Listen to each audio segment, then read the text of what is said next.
Welcome to the Year of the Movie podcast, the podcast where we talk about movies from the year of the movie 2023. I'm Sebastian. I'm Maggie. And we're back for our second Marvel episode with our good old friend in the ones and twos, Bryce Carson. How you doing, Bryce? Sometimes even the threes. The threes. Whoa. Wow, getting spicy with it. And to continue with what we did last week, we have our special guest for this show, Sean. Hello. It's like Madonna. Yeah, just Sean. Glad to be here.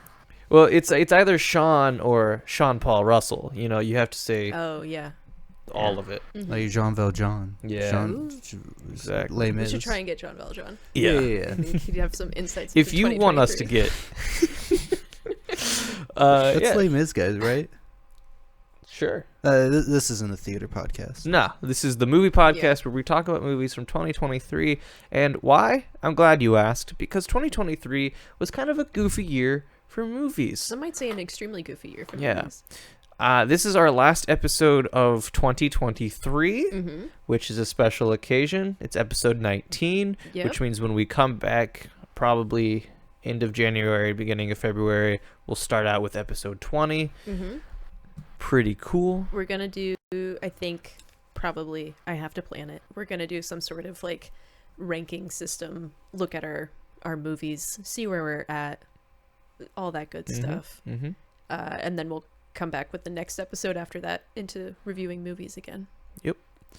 Yeah. So that's what we have in store for the future. And if you want to support us in the future and or now, you could support us on Patreon or leave reviews or follow us on Instagram or subscribe to our YouTube channels. All of those things are very helpful.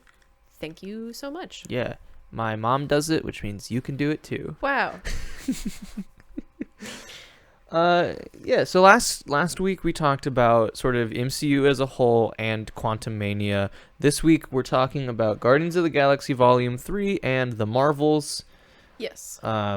Typically on episodes we talk about trailers, but we're not going to do that. No. Also, I mean, go back and listen to part 1 if you haven't already. Also, that in that part 1, we talked a little bit about Jonathan Majors. I do have an unfortunate update.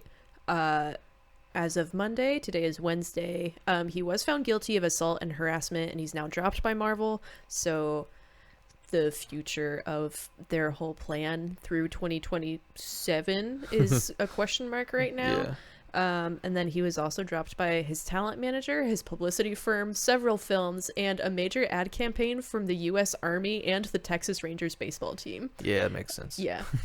Which were just projects that I was like, huh. Yeah. I knew about the Army one. I didn't know yeah. about the Rangers. There's a quote from a Variety article about this that said Marvel executives led by studio chief Kevin Feige discussed possibilities of having to pivot away from Kang to focus on another major villain. Now, with Major's departure official, Feige and his team have some formidable creative decisions ahead, including whether to recast a new actor as Kang or cancel the Kang dynasty outright and reconfigure the remainder of the multiverse saga. The interconnected nature of the Marvel Cinematic Universe means that whatever Marvel decides to do could have some pricey repercussions at a time when its parent company Disney has entered a far more cost-conscious era. So we'll see what happens. Yeah. And I think that's pretty much all we need to talk about with regards to Jonathan Majors. Yeah. So I would also say that this episode will probably be quite spoiler heavy. I mean, it definitely will be, but like pretty much off the bat, because we're going to just talk about the synopsis of the movie. Yeah. So if you haven't seen Guardians Volume 3 or The Marvels, go ahead and watch those if you don't want to be spoiled, and then come back and watch this. Or just keep watching / listening. Yeah. I guess we do have an audio viewer base. We do. I should stop being so video centric. Some people call those audio viewers listeners. Interesting. Just putting that out there. So, Guardians of the Galaxy Volume 3. What were everyone's first impressions when you heard about this movie? I mean, I was excited. Mm-hmm. I loved the first two. I think James Gunn does some good stuff. Mm-hmm. I saw the trailer and I heard that it was going to be sad. And I was like, interesting, because Guardians have kind of been like the comedic relief of the MCU. So that was my initial impression. Let's go down the circle that we have here and we'll go with Bryce next. Mm-hmm. So it was good. I liked it. Initial impression when you heard about the movie. Oh, when I heard the movie. Yeah. Absolutely excited. Yeah. Mm. Love the soundtracks because I actually know that music. Mm-hmm. Mm. I don't know.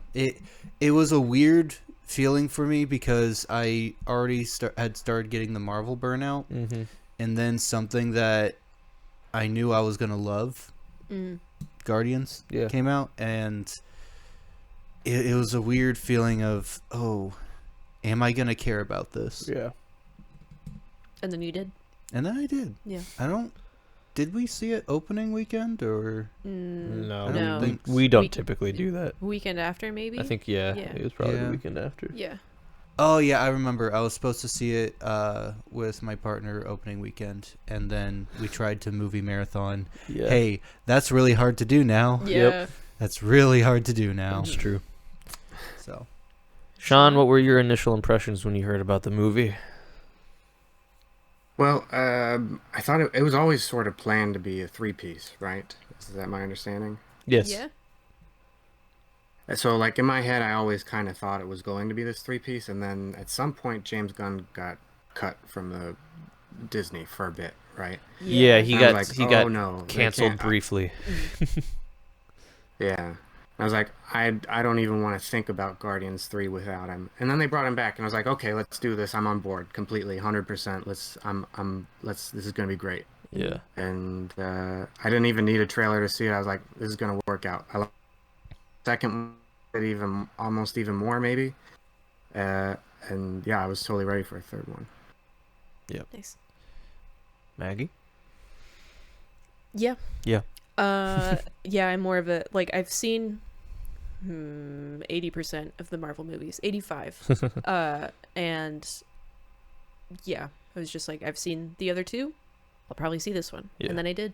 Yep. I liked it more than just like being like, yep, that's another one. But I didn't have any super strong feelings when I heard about its announcement. Sure. A couple things I want to say just for our viewers / listeners. Whoa.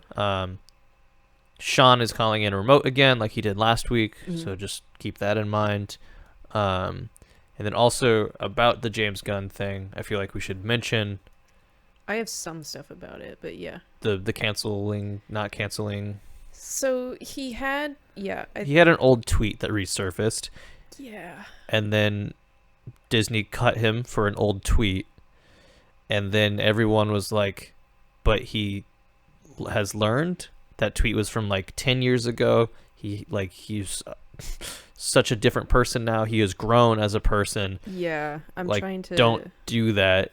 And then I think... Did he get Warner Brothers first? So, right? Yeah, he got the... Yeah, I've got a timeline later on. It's been a Okay. little while since I've made this, so I wasn't sure how detailed I went into it, but... He got the Suicide Squads. Yeah. And then Disney was like, okay, we can bring him back. Yeah. Cool. Movie synopsis time? Yeah, let's do a movie synopsis. I don't have it, so you'll have to read it. Great. So the Guardians are all at their headquarters. Great start. Guardians are at their HQ in Nowhere, where they're attacked by Adam Warlock, getting revenge because they stole from Aisha / his mom, kind of. Rocket is critically wounded during this fight, and medpacks are useless to heal him because he has a kill switch implanted by his creator at OrgoCorp.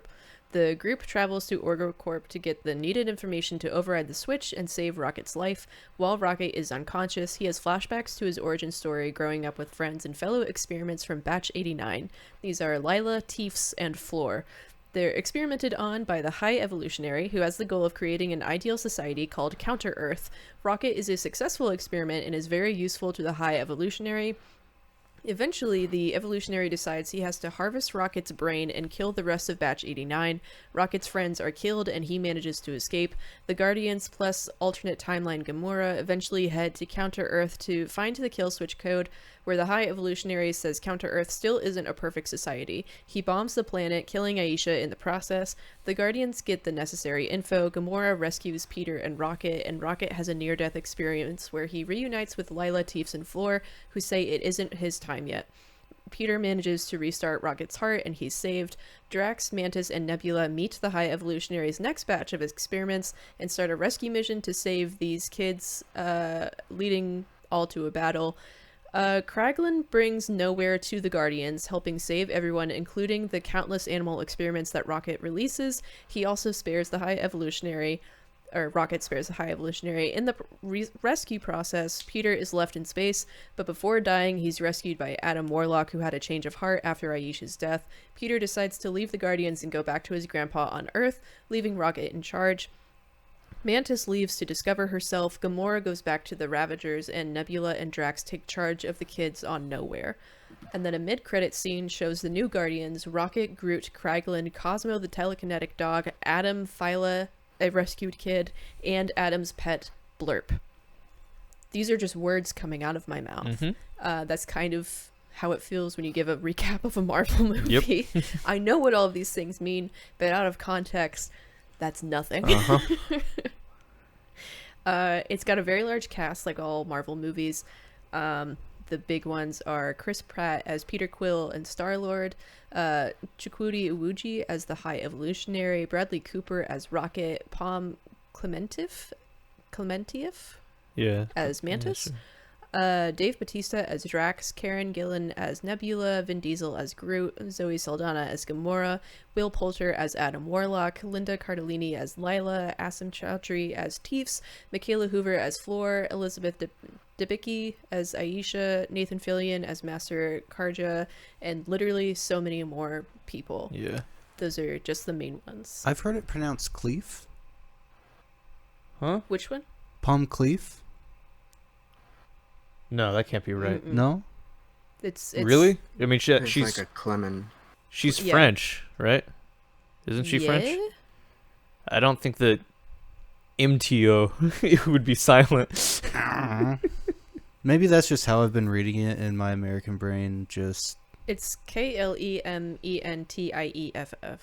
Yeah. Which I Cleef. Yes. That sounds right. Yeah. Apologies to anyone's names who are mispronounced. It's hard when you're just reading it. Yeah, when you're just reading it and you made this a month ago. Yeah. So this is the section of my notes that just says thoughts. Thoughts. Okay. Yeah. We have them. I liked the movie. That's a good thought. I also liked the movie. It is sad. It's sad, for Yeah. sure. James Gunn was correct when he said it was sad. Mm-hmm. So like the whole thing with this one, right, was that James Gunn was like, guys, Peter Quill, the main character of the Guardians of the Galaxy, he's not the protagonist. This story is all about Rocket. That's cool and all, and like this movie was about Rocket. Yeah. The Guardians of the Galaxy's Volume 1 and 2 were not about Rocket. No. Like, very much. The first one is Star-Lord finding a new family because he's been an orphan since a little boy. It starts off with him as a kid losing his mom. The second one is he finds his dad. Like, it's... So, like, I think it's a little silly for James Gunn to be like, guys, this whole time, actually, it's Rocket. It seems like, and I think I get into it later, but it seems like for James Gunn, at least, Rocket's story, or telling, like, his origin story was always pretty central in his mind to, like, fully explaining the Guardians. I think it was a thing of, like, you got all the goofy guys, and then you chip away at a couple layers, and then they're so broken inside. That kind of thing. That's fair. Yeah. That's fair.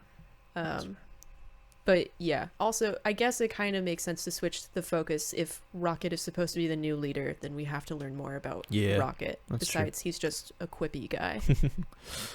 I don't know if this one was my favorite of the three. What threw it off for me was the other two you can watch completely independently. You don't have to see anything else, and that's what I really liked about them. Yeah. This one, yeah, you had to have seen all of them. I mean, yeah, like you definitely have to see all the Guardians, but then it's also... Well, I mean, like all of them as in majority of the other. Yeah. Because like you have to have seen Endgame, and to understand Endgame, you have to have seen True. all the Avengers movies before that. Yeah. It is the Marvel trend of like everything's connected now. That's what I liked about the first two Guardians, that they didn't Yeah, have to. they're They kind of their own broke story. that. Yeah. Mm-hmm.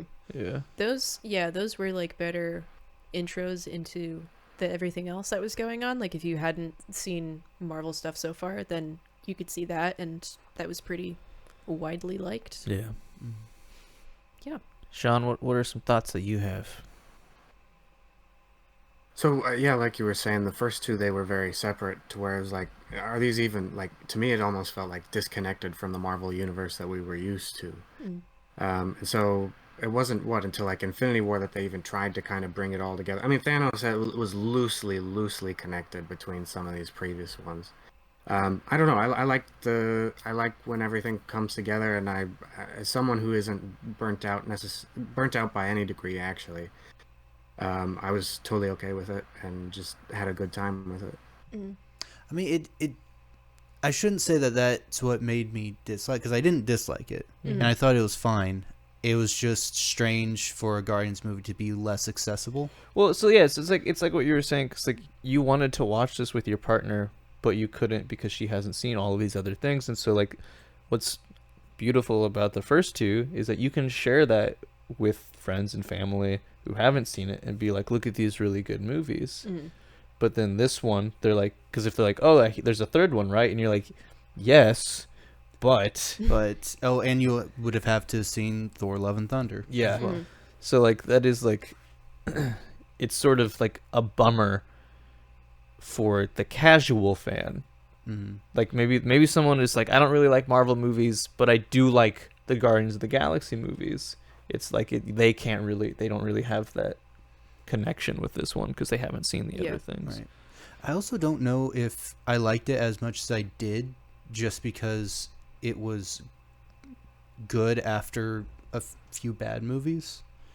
Like not like Ant-Man Quantumania I thought was okay, but like, you had the TV shows that weren't doing too hot. You had a lot of just okay stuff before this. Yeah, and then this came and I was like, oh, I really liked it. But I don't know if it's just because it's something really good after a long time, or if it's because it's really good. Yeah. I think it is both. Yeah, I think it's both.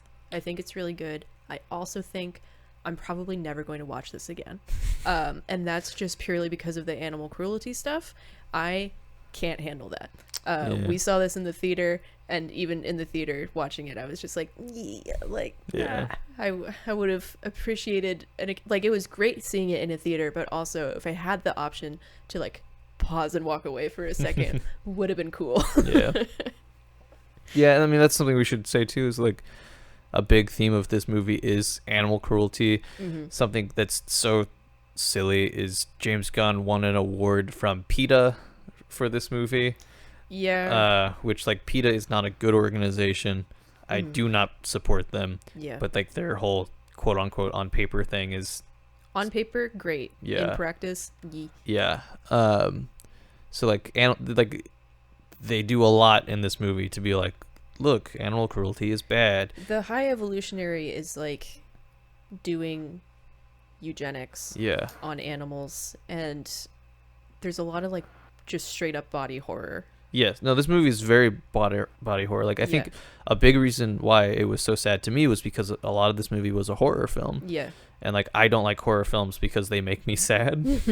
And so like I think that's why like so much of this was sad. Like obviously like the story itself was sad, and like seeing like the pain of all the characters was sad. But yeah, I don't know. Like I had a very different experience. What was your experience, bro? I love body horror.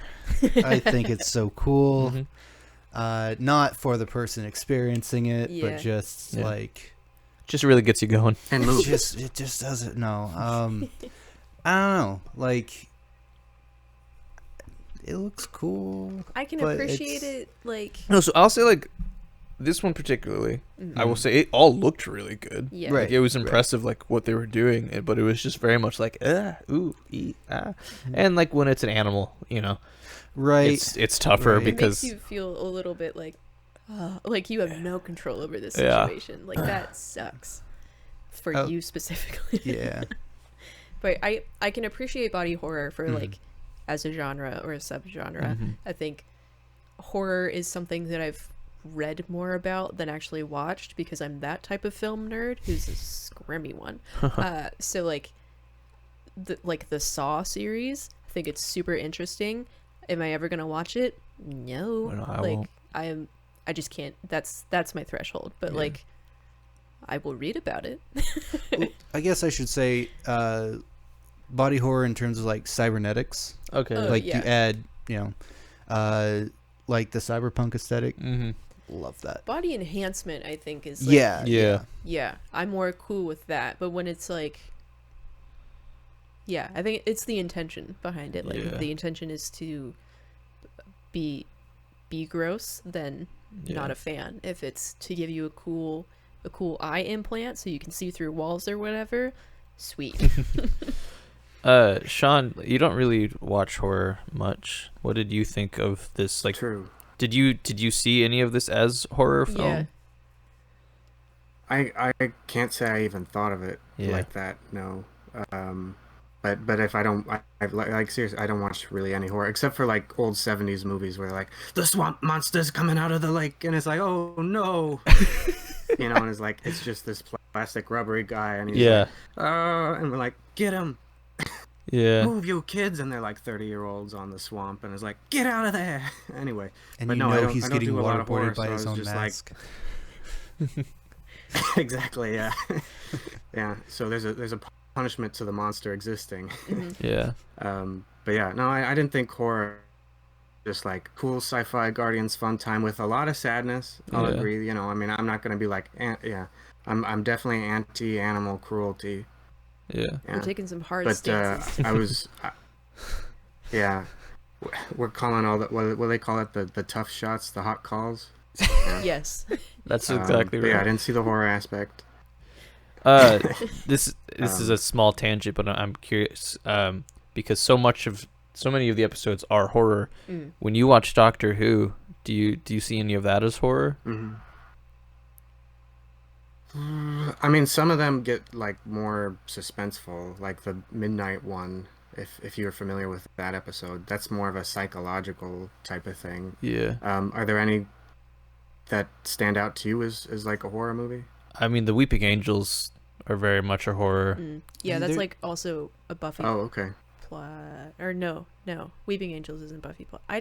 I associate those in my head together of like the one where no one can speak because those are always on those listicles of like the scariest episodes. in The TV Whisper history. Men. Yeah. Yeah. Yeah. A lot of more, from what I can remember, a majority of Doctor Who is suspense and thrillers. Yeah. There's never like, to my knowledge, gore.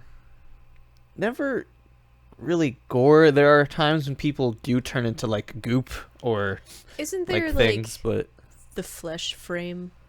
oh well, that's Cassandra. Cassandra. Sure. She's just like skin graft Oh, yeah. basically, but it's not Yeah. really. It's never done in a horror way. It's just No. done in like this is weird. It's just like if you think about it a little too hard, you're like, Yeah. that's a bad existence.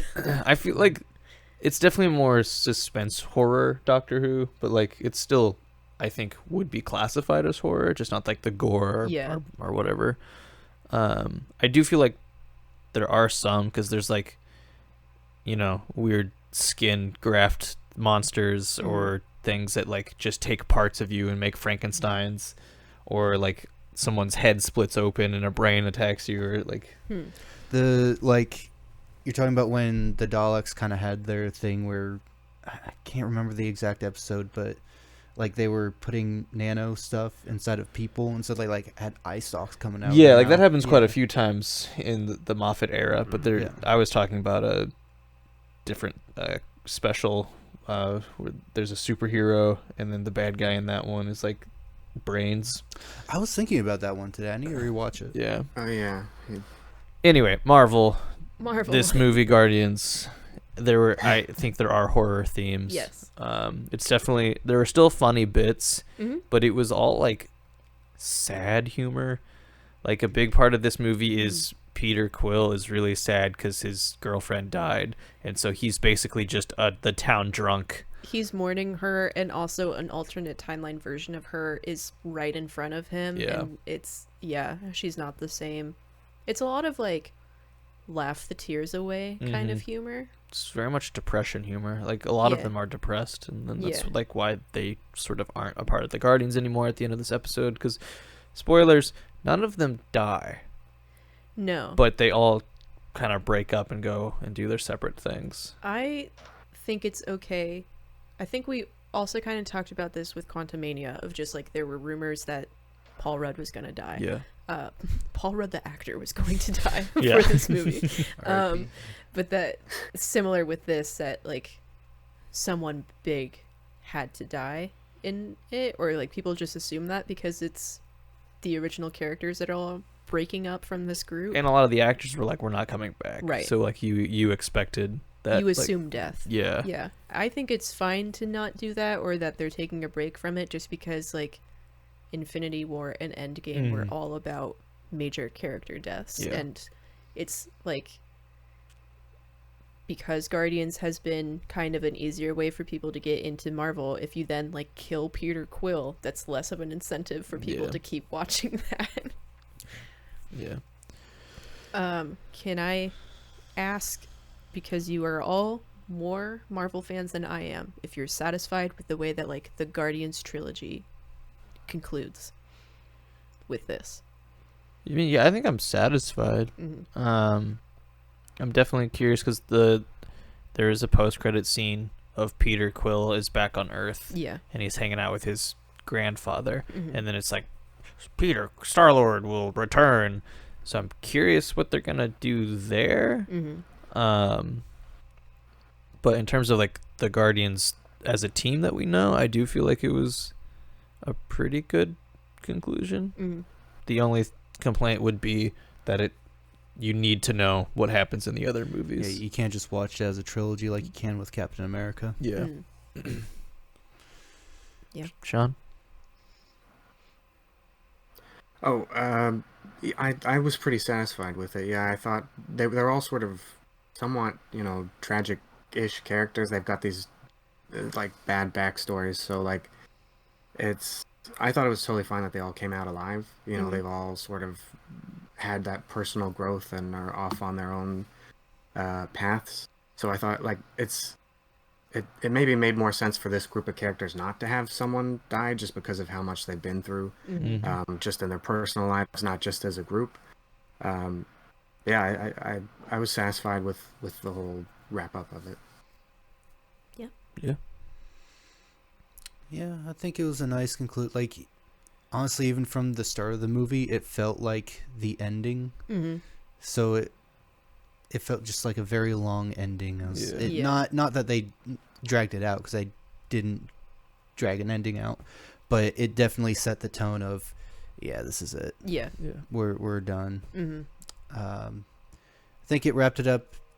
Again, would have been nice to have it in a way that you could just watch all three. Really hard to do after Endgame. Yeah.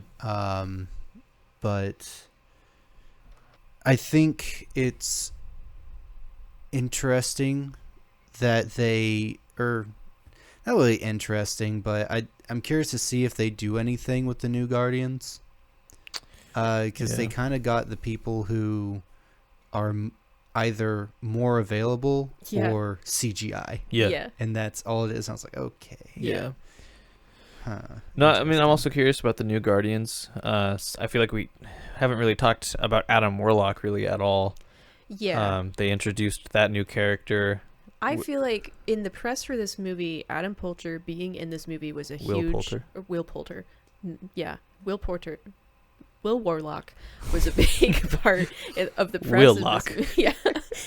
And like, I feel like it's not that he was barely in it, but like he didn't have as much plot significance as I thought he would. He just kind of showed up. Yeah, he was sort of a B plot type of thing, which is fine when you've got this huge like goodbye. That's the A plot of the movie. But yeah, who is he? It's just like a person. I mean, I don't think he in the comics was ever, because in this movie he's portrayed as a toddler, basically. Like he's mentally a toddler. He's fresh to the world, learning how it works. He wasn't even fully developed, I think. Mm-hmm. And then they sent him off. In the comics, I don't know him as well, but they don't really do that, right? In the comics, he's kind of like this serious. Yeah, he's very serious. Cosmic being. Yeah. Like he's, at one point, he steals the Infinity Gauntlet and joins the council of these great Celestials. Yeah. Yeah, I can't really picture this guy doing that. Yeah. Like I do think an interesting story would be him getting to that point by like being with the Guardians, because like in this movie he's a toddler and then he's told to go kill this person, bring this one other person back, and he's just like, okay, mother, I will do what you tell me. And then he hurts someone and he feels guilt. He's very confused about it. Yeah. And then he's also got what's his name, Blurp.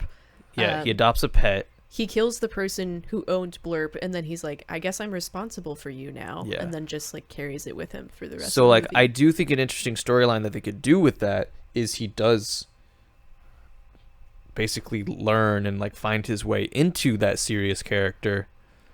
But I don't know how interesting he would be once he reaches that point. That's another thing. Is like I'm not super like comics to movies. It has to be exact. No, it's its own story. Exactly. One thing that I liked about that character is that they did change him because boy is he boring. Yeah, no, he is a boring character. It's the Dr. Manhattan thing of like you make an all-powerful being, and it's just like you're the least interesting part of this thing. So I guess we'll show your penis, right? Like that's the only. Did Will Poulter agree to that? Yeah, so it's, I don't know, like this. I do think the story to becoming that boring character could be interesting through the lens of being a part of the Guardians of the Galaxy, but then you are writing yourself into a corner of what do you do once he's there. I think if you write him into a serious character, kind of like they did with Star-Lord, where he was just a big bumbling goofball, you know, listening to music, flipping himbo, whatnot, into a pretty solid leader, but still funny. Yeah, I think if they found that balance again, but it would be tricky to do that without just doing Star-Lord again. The way I feel like, basically, if they write him into, I'm sure there's a better comparison, into being just a stoic, like James Bond-esque personality of just like he knows what's happening, but he kind of plays it close to the chest, and then maybe like he's a little unsuspecting, maybe. Am I describing this right? Like I feel like it's just hard to make a completely solid gold man unsuspecting. Yeah, although it is like the entire universe. Yeah, and there's lots of different things out there. I think the best description is maybe, and I know the movie isn't out yet, but they have a trailer for that new movie Argyle that's coming out next year. Henry Cavill's character in Argyle, based off of the trailer. I feel like, Argyle is about an author who writes spy novels, and part of the trailer opens up with like a scene from her novel that they present it like it's just a regular spy movie at first, and then you find out like it's all the novelization. So like you have the very suave like cookie cutter dude who is played by Henry Cavill, like that kind of I know what you mean by that guy. And then I feel like talking about Rocket and like that story should be something we do. Yes. Just because that is what James Gunn was saying this whole thing was about. Yeah. So. Rocket is sad. Yeah. Like obviously we talked about sad and like body horror and stuff, but just like how much backstory. Basically, he was a regular raccoon with a litter of regular raccoons. He always thought that he wasn't a raccoon, or like he didn't know what a raccoon was. So then whenever Star-Lord would make jokes about like, you're a talking raccoon, he would just be like, I don't even know what that means. And then you find out in this movie, he sees the label and he's like, I am a raccoon. Like it's a big moment for him to like know that he was experimented on, and like this isn't what he was supposed to be when he was born. I like that they highlighted this part as like the A plot, because that is kind of his whole B plot in the first two movies as well, with Yondu trying to figure out what he is and who he is. In the first one, it was, I can work with a team and not just be on my own. The next one was, I cannot be an asshole. And actually work with these people. And then the next one is more in depth, you know. And so he was a raccoon. The High Evolutionary did experiments. For whatever reason, the experiments on him worked. It hasn't worked on basically any other experiment, but for whatever reason, Rocket Raccoon is this genius. It seems like the High Evolutionary was doing like the shotgun approach of just like, let's experiment on every aspect, like target one thing from each species and see what happens. So like with Rocket, it was like the brain basically was enhanced. And then with Teefs and Floor and Lila, then like it's a rabbit and an otter and a walrus who all have some variation going on. So Teefs the rabbit has like spider legs, like mechanical spider legs, and Lila has Teefs was the walrus, wasn't it? Yeah. Oh, Floor. Floor is the rabbit. Floor is the rabbit. Yeah. Spider legs. Teefs, is the walrus. I think he has wheels. Yeah. Yeah, and then Lila has the mechanical arms. Yeah. Yeah. And like they can all talk, so like there was some brain enhancements or whatever, but like it wasn't like to the level of Rocket being able to build anything from anything. Rocket was to the level of like correcting the High Evolutionary's calculations, and then that's what made him take notice of Rocket. And then the High Evolutionary kills Rocket's friends, and because they try to escape. And then Rocket escapes. And so like that's kind of that story. There's like more to it than that. But that those are the highlights. It was those done, are the sad highlights. And it was done really well. Like I do think all of this movie was super cohesive.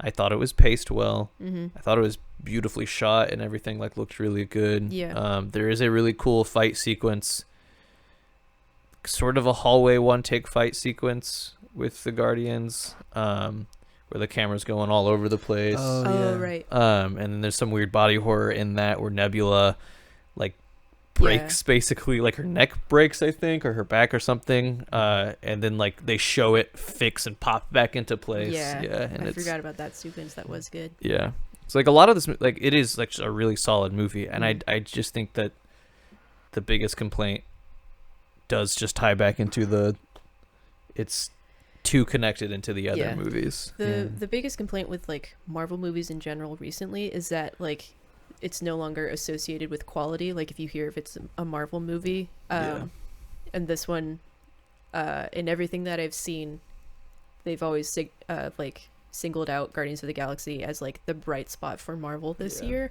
and stuff like that fight sequence shows that because it's all pretty polished. So the High Evolutionary, did they kill him at the end? He does die, but Rocket doesn't kill him. He just Sean, what are you saying? I don't think he does. I don't think he does die. I think Drax is actually seen carrying him out of there. Yeah. Oh. Yeah. And like a blink and you miss it thing, Drax carries him like back. Yeah. No, I because thought he blew up.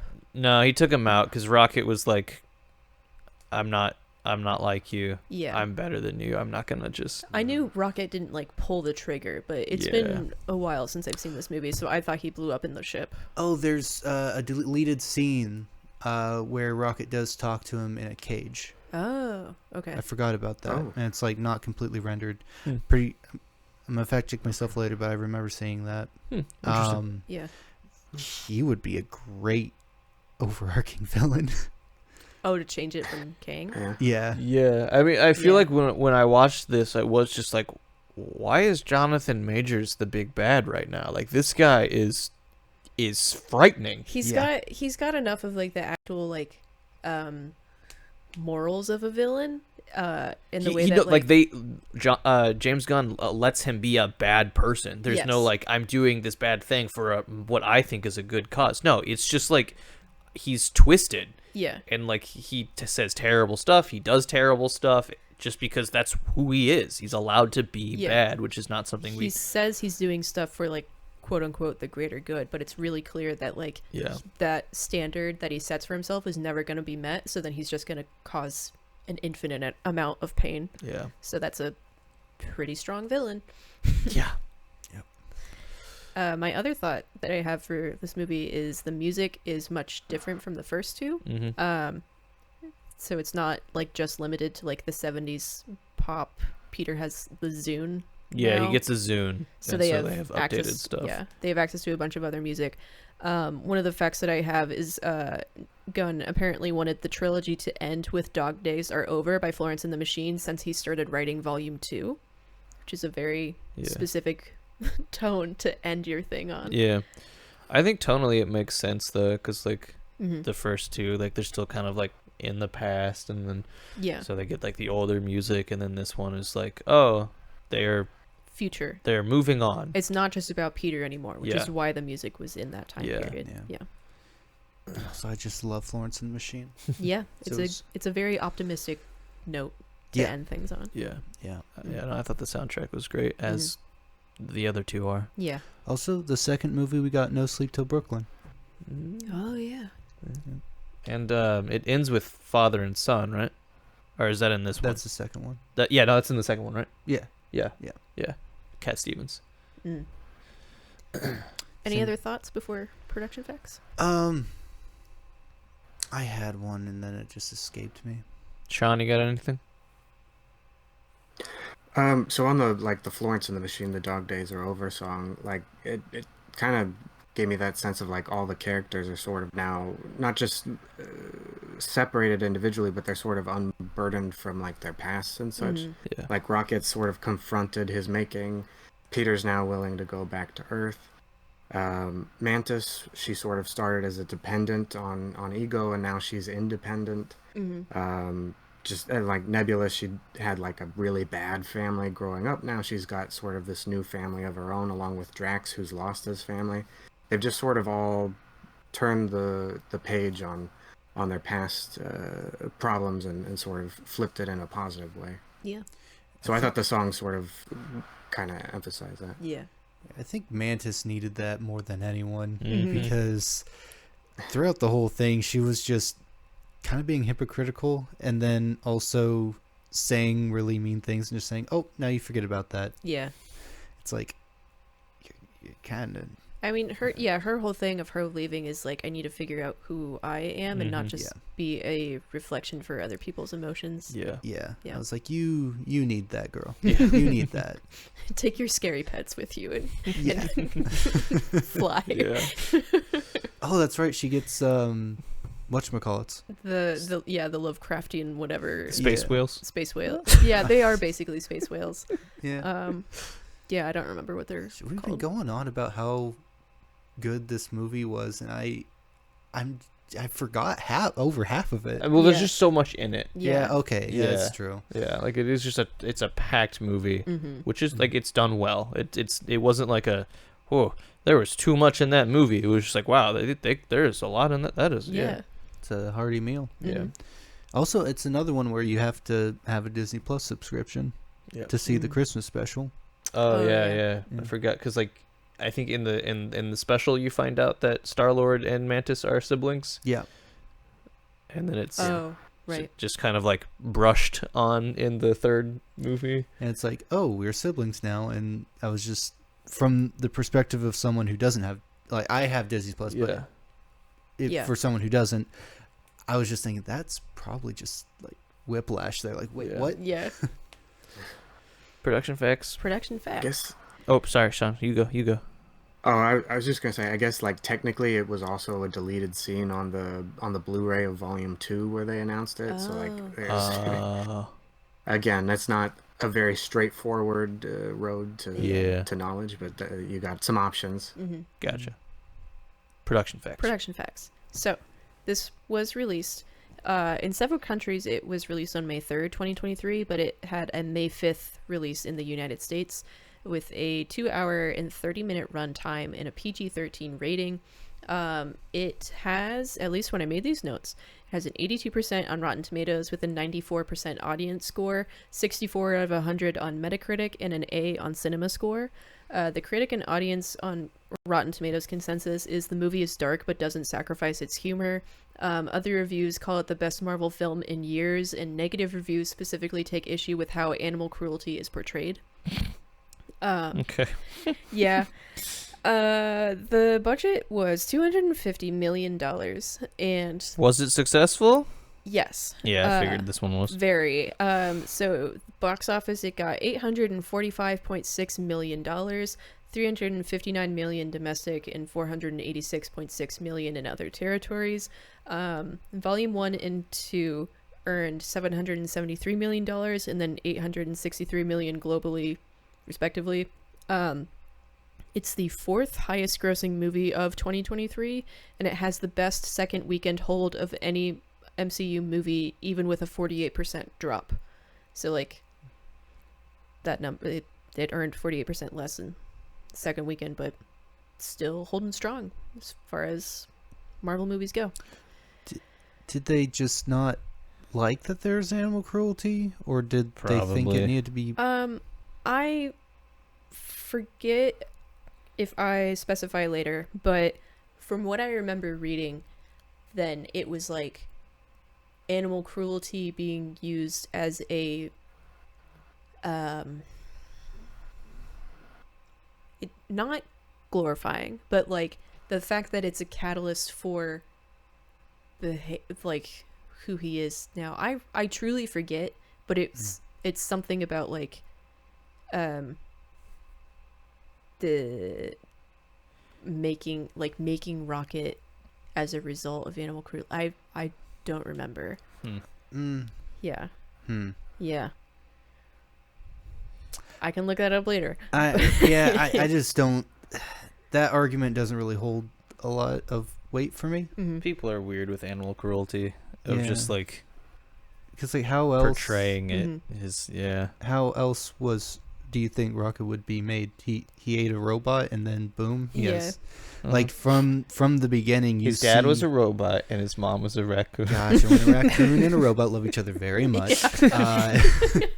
I remember this lesson. Yes. Yeah. We've all been to health the class. robots and the raccoons. Yeah.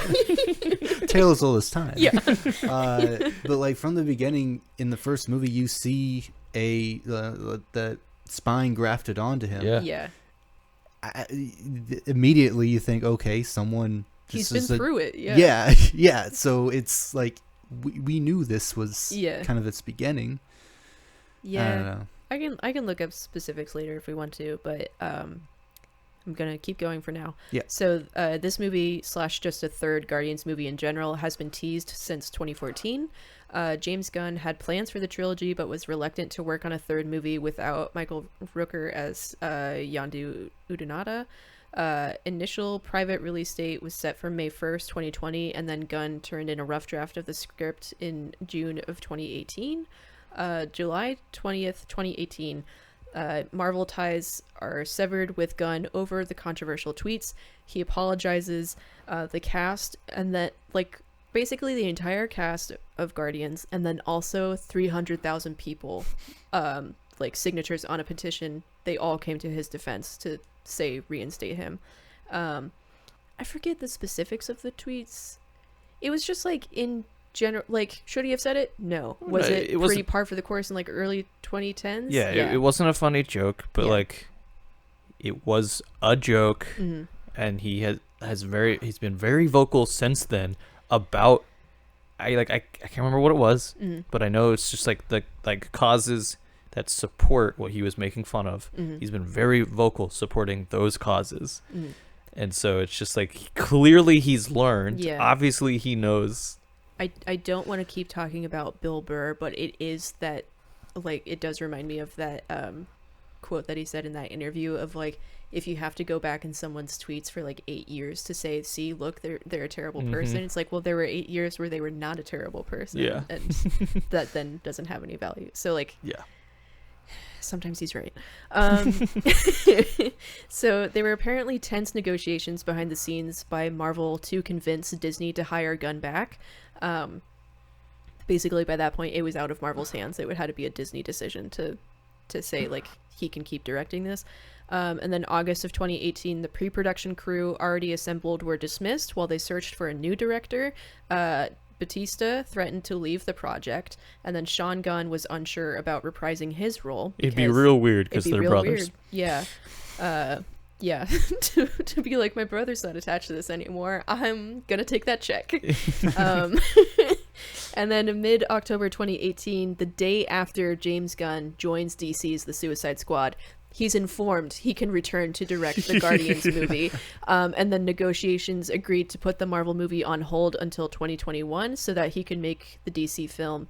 And then the public reveal wasn't until March 2019 that all of this was happening. I remember reading about this as it came out, and it definitely felt like someone moving on to a new person. Yeah. And they're like, wait, baby, I didn't forgive mean you. it. Yeah, I'm no, sorry. it was so. We both said things we didn't mean.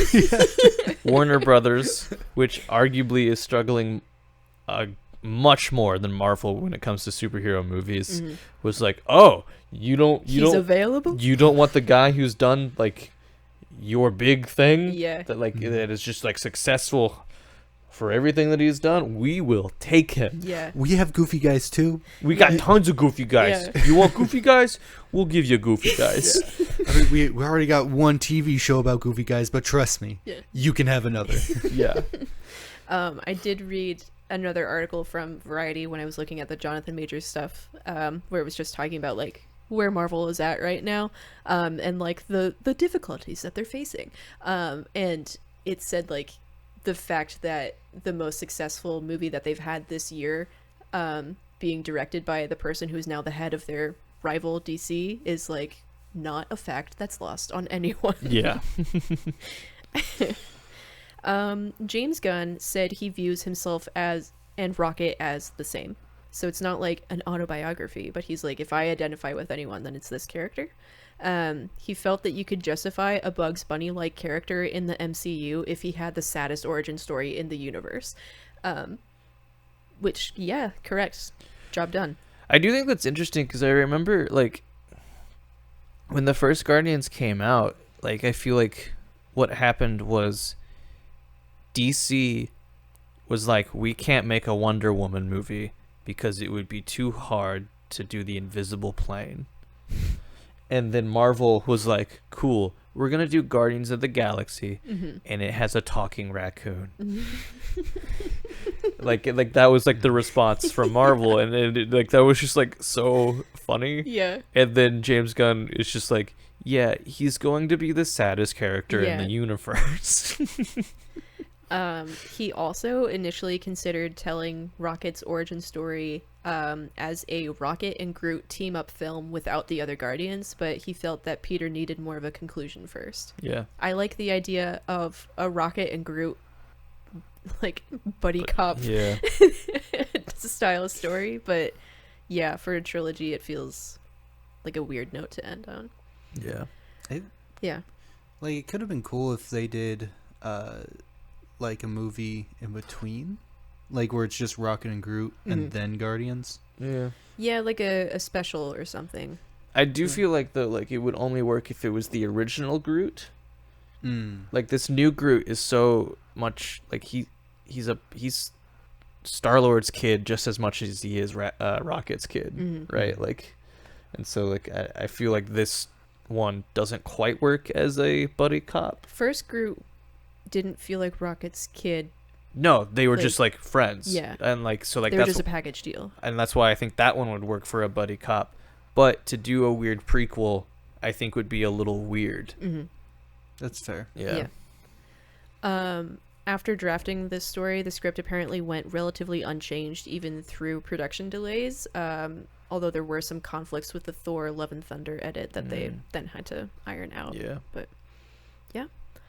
The 2022 Guardians holiday special that we mentioned earlier was shot at the same time as the movie, which apparently provided emotional relief for everyone from working on the more heavy scenes in Volume 3. Yeah. That tracks. I don't think I've seen that holiday special. It's decent. Yeah. It's a little goofy. It's really goofy. So the first half of it's good. Mm-hmm. Yeah. The second half kind of just drags. Yeah, it doesn't fall apart, but it is sort of like, I don't know, kind of loses some of its oomph. Mm-hmm. Yeah, it's like the first part they're kind of moving around and going to different places, and then the second half is just it's a really cool set, but it's just that one set location that they have for nowhere, the street, and with a bunch of Christmas lights. Gotcha. And Kevin Bacon, and then a band. There's like a whole, like, they do basically a live show taping of an entire song from a band. Yeah, it felt like the second half felt like a music video. Yeah. Sean, what do you think of the holiday thing? Yeah, that all seems about fair. I enjoyed it. You know, I mean, you can't have a homage to the Star Wars holiday special without just doing a straight up music video for a little bit. You know, so you gotta plug that in, even if it slows down the plot. You know, even if it's just like a Wookiee looking at a hologram. You know, that's what they did back then. You know, and it translated better this time around, I'd have to say. And it still works just as it did in the past. It was a fun time. Yeah. All right. This is the first Marvel movie to have the uncensored fuck word. Whoa, you can't say that on this. Now I have to go and put that this is explicit content. What is it, like you can't say it within the first minute or two? Well, no, I mean on like podcasts and stuff. Oh, gotcha. Why would you do that? Oh, Sorry. my goodness. I'm going to say his line. Or I can... I mean, go ahead. We can say whatever the hell we want. Frick. Oh, boy. So Chris Pratt's line was "open the fucking door," and it was apparently improvised at Gunn's suggestion. They apparently considered giving the line to Groot. Apparently this was a thing that they had debated for a while, was like, at some point somebody's got to say it. They were like, what if the tree said it? Huh. Yeah.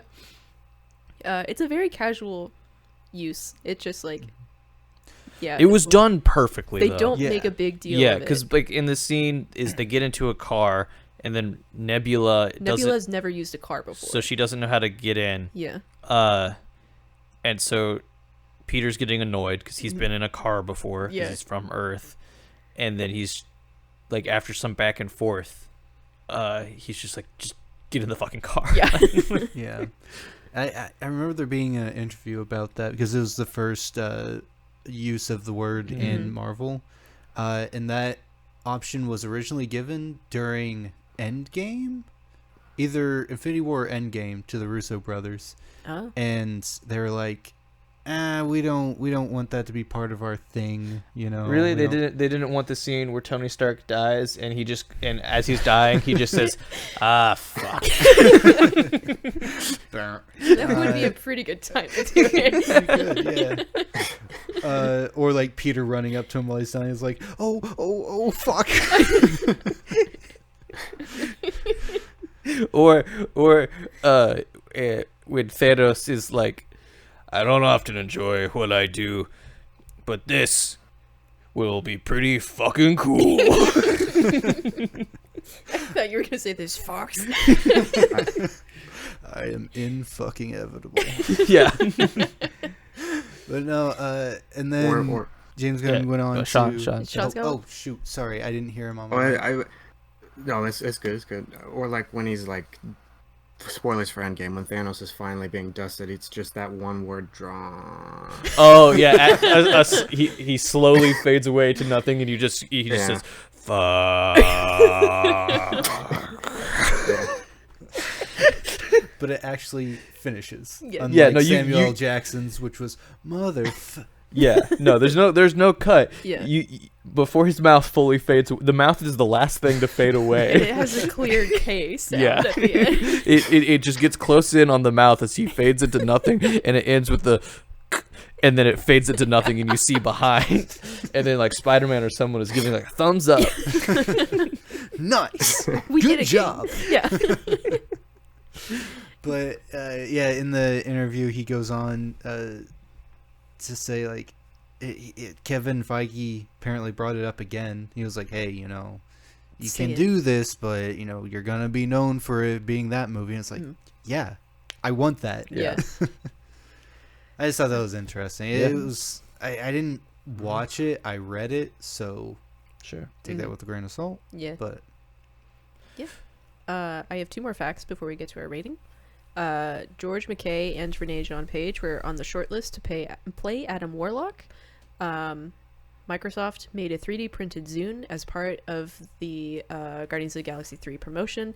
It's just the one, and it's on the International Space Station. It doesn't work. Yeah. They just made one. Yeah. Interesting. Anything else before our ratings? No, I don't. I think we gotta get Great. this. Get this on the... Keep it going. Keep it going. Get this on the keep it going. Ooh. Excuse me. I burped. can you do that take again and closer to the mic? I can't burp again. Oh, Ever again. So our ratings for Yeah. how we do this is out of 4 with 5 options. A 0 out of 4 is fuck, no, no, fuck, no. Wow, if you have to fuck, put that explicit tag on it, you're fuck, gonna make no, it worth it. fuck that, fuck, stop making movies. Fuck. 1 out of 4 is, yeah, that It was a movie. was a movie. 2 out of 4 is like, it's technical. Better. It's good.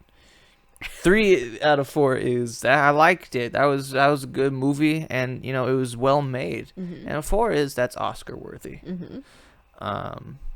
So let's Do you need a reminder of what your rating was? No, I gave this a 3. No, you gave it a 4. Really? Yeah.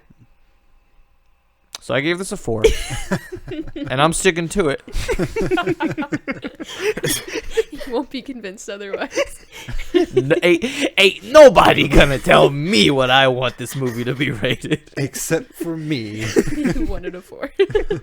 Okay, yeah, it was a 4. Yeah. Bryce.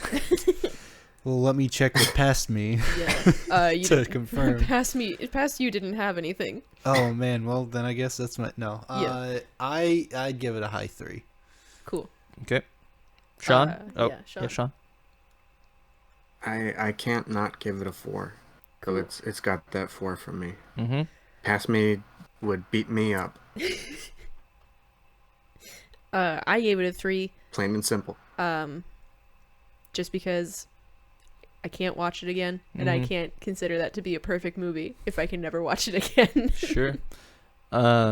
Yeah, so that means episode rating 3.5. Mm-hmm. Cool. Yeah. And The now Marvels. we talk about the Marvels. Yeah. Y'all are gonna talk to Marvels. I'm gonna learn about the Marvels. You still haven't Yeah. seen it? Still haven't seen it. Okay. Well, you're about to learn the synopsis. That's fine. That's fine. yeah. If you hand me, Yeah. actually, hold on. I have it pulled up. Okay. I was also going to say, what were everyone's first impressions when you heard about this movie? Oh. I mean, I wasn't like super stoked about it the way I was for the other 2 that came out this year. I was excited Mm. because I really liked the first Captain Marvel. I thought it was a really solid movie. I feel like a lot of the flack for that one was because it was a woman. Oh yeah, like that was a fully organized, targeted campaign Yeah. to give it negative reviews. Yes. I thought it was a really good movie. I liked it more than the first Wonder Woman movie, which I know a lot of people really liked. I wasn't super impressed with the first Wonder Woman movie. I liked it when I saw it, and then I haven't really thought about it Yeah. ever again. But this one, the Marvels, I was just like, oh, interesting. Okay, that'll be interesting, and we'll talk about this a lot, I'm sure. I think I wasn't as excited because it had so much connected into the rest of the Marvel movies. Yeah, this was the first, like, when it was released or announced. This one was the first one that made me start thinking this is hardly accessible. Yeah. Because you know, half of the people on here are, you know, introduced on Disney Plus. Yeah. You have to watch two seasons worth of television. Yeah. To know it's 3. If does Secret Invasion play into it at all? Not really. They tried. I know I have a thing about that. It's later. not super. No, it's more because like Secret Invasion, he starts on the space station, he goes to Earth, and then he goes back to the space station. So it's really like whatever post-credit scene movie had him on the space station just hanging out, and he like says, "Back to work, everybody." That's all you need to know. Oh, okay. Yeah. All I remember from that series is Emilia Clarke's weird Drax arm. Yeah.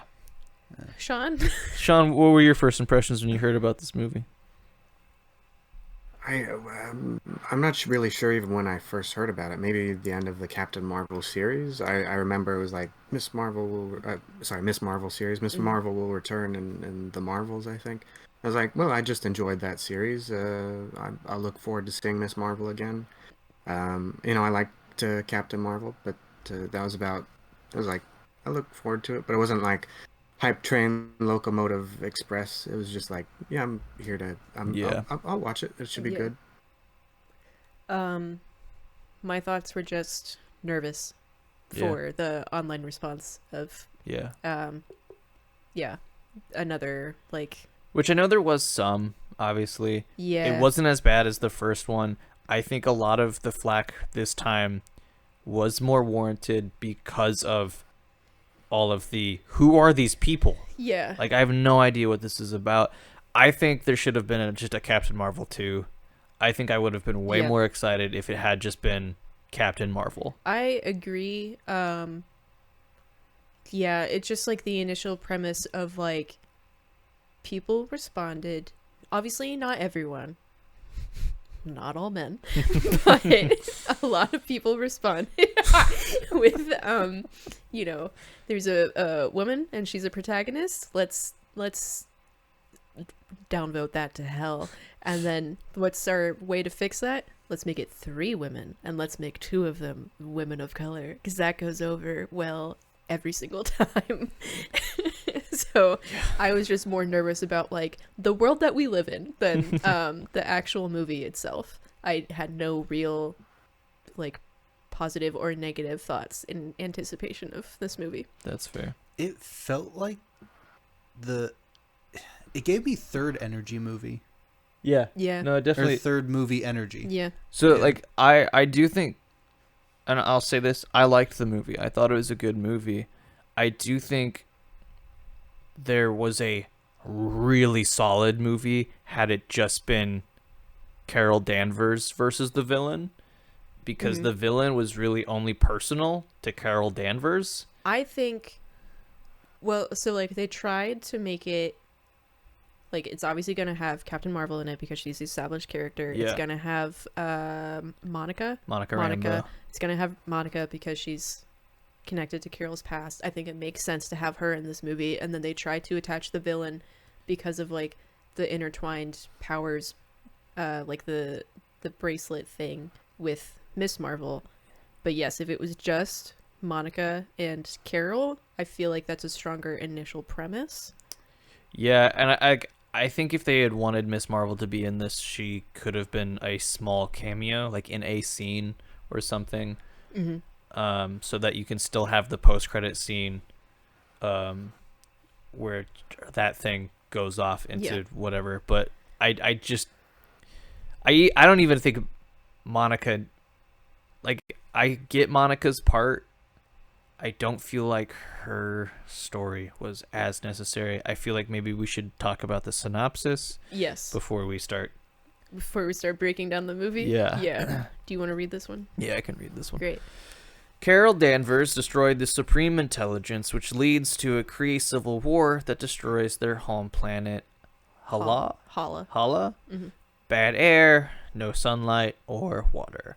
Dar Ben, the Hala ruler, finds a quantum band, and the other quantum band belongs to Kamala Khan, Ms. Marvel, and uses it to tear open a jump point in space, which Nick Fury's organization SWORD notices. Monica Rambeau investigates the jump point anomaly at the Sabre space station, while Carol Danvers investigates at the source. When Monica touches the anomaly, she, Carol, and Kamala Khan all teleport and switch places. There's fighting before they all return to their original locations, and there's a lot of chaos. They keep switching back and forth. Then Nick Fury and Monica visit Kamala and her family home that's now destroyed. Kamala uses her powers again and switches places with Carol, so they figure out that the switching happens when they use their powers simultaneously. Peace talks have also broken down between the Kree and the Skrull, so the three travel to a Skrull refugee camp on Tarnax. Dar Ben rips open another jump point that siphons Tarnax's atmosphere back to Hala and gives them clean air. There's a somewhat successful rescue attempt of the Skrulls, and the Marvels are officially formed. They share information on the quantum bands and that the jump points are creating an unstable universe. Dar Ben then targets the water planet Aladna and opens another jump point for their water. Her next target is Earth and the Sun. The Marvels fight Ben-Dar. She manages to get both quantum bands and opens another space hole. This kills her and ruptures the multiverse. The Marvels all work together to fix the tear, but the process leaves Monica stranded in an alternate universe. Carol restores Hala's son, saving the planet's people, and Kamala decides to find others to team up with, meeting Kate Bishop. A mid-credit scene shows Monica waking up in a hospital with the alternate universe version of her mom next to her, and also Hank McCoy/Beast from X-Men. I feel like more scenes should end the description with, and also Hank McCoy from the X-Men is here. And to clarify, it's Hank McCoy/Beast played by Kelsey Grammer. So the one from the X-Men Last Stand movie. Oh. Yeah, because... little fun fact, Kelsey Grammer loves Beast. Yeah. Like, he loves that character. He has wanted to come back for years. This Beast, CGI, he looks very much like the X-Men 97 Beast. And did they play the music? No, they didn't. They didn't play the music. He looks like X-97 Beast, but the place that they were in looked like the X-Men tunnels from the original trilogy of X-Men. Like, it had like the big silver X door and everything. And then this universe's version of Monica's mom is a character. Is a comic character. What is her name? It's something space related. Yeah, I don't think I can go to... Sean, do you remember? She's not Storm, is she? No. She's not Storm. It's not like binary or something? Oh, Binar. Binar? Do you know? I think it's Binar. I will look if you want to talk about the cast. Yeah. Do love me some Hank McCoy, though. Yeah. So yeah, the movie had a pretty good cast. Obviously, Brie Larson is Carol Danvers, Captain Marvel. Tiona Paris is Monica Rambeau. Aman Vellani is Kamala Khan / Miss Marvel. Sam Jackson's Nick Fury. Zawe Ashton is Dar Ben. Gary Lewis is Emperor Droge. I don't know. I grew up with a Gary Lewis. Park Seo-joon is Prince Yan. Zenobia Shroff is Muniba Khan. Mohan Kapoor as Yusuf Khan. Binary. Oh, it's binary? Okay. You were right, Sean. Okay. Shaq as Amir Khan, and Tessa Thompson shows up as Valkyrie very briefly, and then a lot of other people. And now we're on the thoughts section. Do we have them? Yeah. I've got some thoughts. Sorry that you haven't seen this, Bryce. Nah, it's fine. My main takeaway is that this was a good movie. I thought it was a solid movie. It's a solid superhero movie, yeah. It's just, again, is the connection of having to know all of this stuff. I thought it was shot really well. There were a lot of scenes in this that I was like, oh, this is good. which is why I think there is like a really solid movie in there if they kind of just take out the Miss Marvel stuff. And I do like her in this movie. Like, yeah, I thought she was really good in this yeah. movie. I really liked the Miss Marvel TV show. I thought it was really solid. It's just I think it was too much for this one movie. I think I mentioned in the last recording that we did, but like I saw this movie early, and then when I talked or like asked the guys opinions afterwards of like, what did you think about this movie, and it was an older man who has never seen Marvel, didn't understand when his son tried to explain it to him. He was like, I had no idea what was going on, but that young girl, I thought she was great. Yeah. She's very charismatic. Sean, what are your thoughts? Sure. Yeah, I thought it was a really fun movie. You know, like fun was maybe the emphasis of the word. It wasn't necessarily like the most like heartstring pulling type of show. It was just like we're gonna have a good time. It's fun. Mm-hmm. Yeah. I wouldn't have. I mean, I can definitely see why you would say that there could be like a Captain Marvel 2 maybe before this. Like, there's a whole lot of like backstory stuff that it feels like it could almost be its own story about her fighting the Kree in the first place. Yeah. Like the fact that we just show up and it's like, well, they all remember that she destroyed their life and all that jazz. I don't know. I mean, even if you didn't go back in time for that, it maybe would have more effect story-wise if you just really focused in on her rather than she's just kind of hiding her effects from her teammates the whole time. Yeah. You know? Yeah, I like the storyline of we come in and we see like she did what she said she was going to of destroying the the great intelligence or whatever God. Yeah. Supreme intelligence. Supreme intelligence. Yeah. I like that storyline, and then like someone who was sort of a nobody, just like a guard, just a regular guard, was like, oh, I'm going to fix things for my people. There were consequences to Captain Marvel's actions. Yeah, I think that's a great story on its own. I think that would have been like really solid, and then like you can bring Monica Rambeau and then have that like thing of like that's how we get Captain Marvel back onto Earth, and like more on the Avengers stuff of just like, yeah, you have family here that you just like left. Yeah, that is a great movie by itself. Throwing in the Miss Marvel, I just thought was like a little too much. Yeah, just really like. I do think this would have worked as a trilogy, like he's like, yeah, it has trilogy energy of like maybe the first one, Captain Marvel, second one, Monica. Yeah, I guess sometime after WandaVision happens, because that's a thing we haven't even talked about. Is like you have to watch WandaVision before seeing this, to know who Monica is, and then the third one include Miss Marvel in it. Yeah, and I guess like technically Monica is in the first Captain Marvel as a kid. Yeah. But to find out like how she got her powers and everything, you have to watch. Do they not explain it in the movie? Yeah. No, they're just kind of like a witch.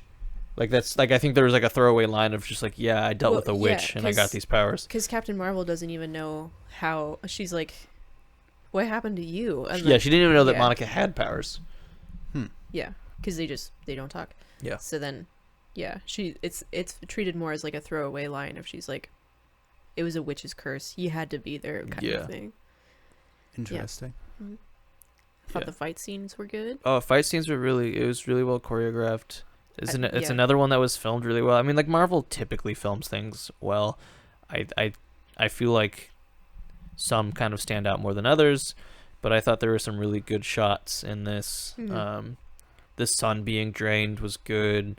All of the people with their Dune-like face coverings I thought was really interesting, because the planet didn't have any air, so they all had like weird breathers on, and it was just kind of Dune-esque. Yeah. My only note that I have written down here is the singing planet. So there's. So they go to a singing planet. This includes a musical number. This is the first Marvel movie to include a musical number. Is the planet itself singing, or is it like the Yes. singing towers from? No. The planet itself, like their language. Yeah, the people sing. The people. It's not okay. like the planet is sentient. I'm thinking like ego. I see. No. Yeah, Yeah. no, sorry. The people, the language they speak is song. They don't understand if you're just talking, unless they also know talking. So like the prince is bilingual. Yeah, he starts speaking, and that is like a weird line where they're like, "Oh, he's speaking." She's like, "Yeah, he's bilingual." Like That's kind of funny. Yeah. Yeah. I get like why it's not like necessary. I do like it. I thought it like Sean said is fun. I thought it added a funness to it. Mm-hmm. But again, there was so much happening in a way that wasn't super cohesive that adding even just this little cherry on top was just like, woof. Yeah, it was. If Guardians of the Galaxy packs everything into it in an effective way, this didn't do that in an effective way. It wasn't as satisfying. No, it just like, I don't know. It doesn't fully feel necessary to me. Like there's that like, D&D, or like just you go on a quest and then you have to do side quests in order to like advance the main quest, like that kind of thing. So like they go to the singing planet because of that, and then it's like kind of used as a peek into what Captain Marvel has been up to while she's been alone in space for forever. And it just, I don't know. I thought it was a little weird. Like it is fun, but like it also, nothing happens with it. And this is a dumb nitpicky thing, but I'm not satisfied with the rules of the world of like, what do you mean you can't understand like speaking? It has to be elongated. Like I don't get. Okay, so like I understand, but we on this planet do have languages where your inflection changes the word. Right. So like if that really is what they knew, then the inflection of just being like, "Hey dog," would be different. Would be like, "Hello my homie, how are you doing?" Right? Like it's just like it that would technically be different. I get it, but I was overthinking it where I was like, but rap is a genre. Do you not understand rap? Like, does it have to have music behind it? It's purely a me thing. Think of it this way. Have you ever walked into a room full of theater kids? Mm-hmm. You don't understand what the hell they're saying. Well, another thing could be, though, there was music playing. Yeah. And there were never instruments being played. So it could be part of like. So like maybe these people can make these sounds. Yeah, that's true. Yeah. The other part that I didn't love about that planet is, so the three of them walk into the room. Setup of a joke. Three women walk into a ballroom, and some random guy, like it's not even like just some guy is introducing them, and he says like. So Captain Marvel got married to the prince for purely political reasons, so that like they're friends, it's not a romantic thing, whatever. So they're all like, "Yay, our princess has returned," and she's brought along 2 new faces, and all of this is sung. And then Monica is like upset because like there's this whole other part of her aunt that she doesn't know, and she's just like absorbing all of this, and it's a lot to take in. But the guy says 2 new faces, and then he looks at her and he goes, but one of them could be friendlier. It's just like in a movie about 3 women who are the protagonists, you told one of them to smile more, and then they never bring it up. Like she doesn't get to say like, hey man, that's not cool. Like, so like you told me about that so weird before I saw it. It's like I was like waiting for it. I didn't see it, and I know I'm a man. Whoa. Oh. Congratulations. But I didn't see it quite as bad, and I feel like maybe it is just like the theater kid in me of just like, I know this is a musical planet. Yes. Like everyone in musicals typically, unless it's like a sad musical or whatever, it's like, oh, it's happy and whatever. It's like I feel like that's how I took it And I know there was like obviously a little bit of the telling a woman to smile more. Purely for like as a musical, I Yeah. get it. It fits. It's like all very tight together. But like Not having a reaction from her, like a bigger reaction. the other thing is you could just not include it. Yeah. And then it's not a thing in the first place. That's like my main gripe that I had with this movie. It's just like that's the part that feels the least cohesive out of all of this. Yeah. It's just like you want to be like Marvel's doing feminism now, and then you include this thing. At least like this one was directed by a woman. Yes. So like it at least, you know, Yeah. made it in the past. Is it the worst thing they could have done? No. Did I like it? Also no. Yeah. Another thing with this musical planet is that they get new costumes. Oh yeah. And they kind of suck if I'm like I forgot that's where that happens. yeah. Like Miss Marvel's costume that she gets in the show way cooler than the costume in this one. Like this one is like super flat, and same with Captain Marvel's costume. Like they're both just like really flat. How does Miss Marvel get her costume in the show? Because I haven't. I think her mom just makes it. Okay. Is that right, Sean? Yeah. That's correct. Yeah, her mom made it right after they figured out that she was a hero, and so it was like it had some meaning to it that the family was like accepting. And it also just looked cool. Yeah. Yeah, it also just looked cool. Yeah, that's something that the shows don't or the shows and the movies have never been able to execute well. Is in the comics you just see characters throw on costumes here and there willy nilly, and it's like, we're not really thinking about it. But in the movies they try to justify it. It's just toy branding. Okay, we have to now find a way to get you in this suit, and like in the case of Spider-Man, You just turn it inside out. It got slime on it. Yeah. Oh no, you have this really high-tech suit that can do so much. Yeah. How do we nerf you? Yeah. Like, yeah.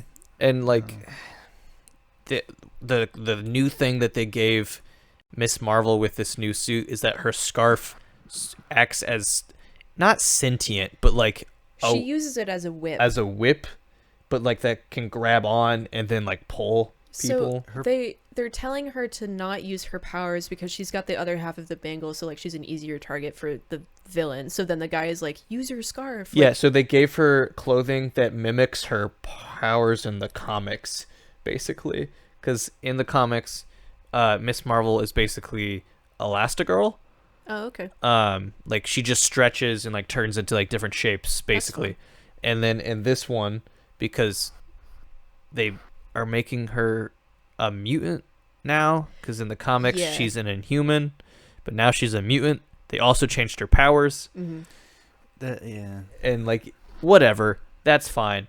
But if you're gonna change her powers, why give her a scarf that can mimic the powers you changed it from? Yeah, I feel like the way that it read to me was like, oh, they changed their powers so that they can make it more like Carol Danvers to have this plot. Yeah. And that part bothers me. That's fair. And also, in the comics, she's just a more interesting Mr. Fantastic. Yeah. Mr. Fantastic, if you actually cared. Mr. Fantastic, who isn't the smartest man alive. Yeah. Like, and so, like, she can think about other things like emotions and feelings. Yeah. And being an intriguing character. Yeah.